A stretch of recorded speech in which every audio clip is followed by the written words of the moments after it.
Nyamira muraigwense Dr. William Samuel Ruto nigo akwanire bitambukirense ya Kenya begete elio koine kiauna amagendro arokanide ase abakenya anene asabireka gukwanire guri butumekiwe cinchera ciekerero ico kirachigo uyumurobero rachigo konya abasaye mono kwegendereria ase amagimabo niga yakwana ime yense ya United States of America wasagenderete netaro yaye asiboigo agania okubwatirana egatiye cinse cibere elio koine kiamagenderero.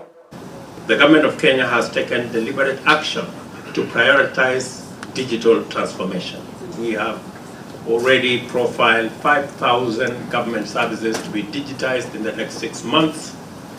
We have also a robust program on how to make digitization, to make internet access not the preserve of the few.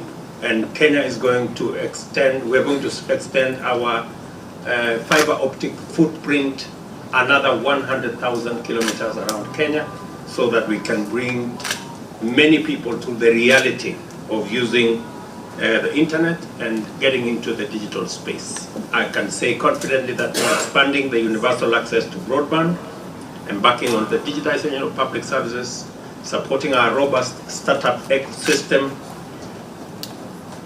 and enhancing access to digital credit and improve monetization of digital public goods by our young entrepreneurs across Kenya.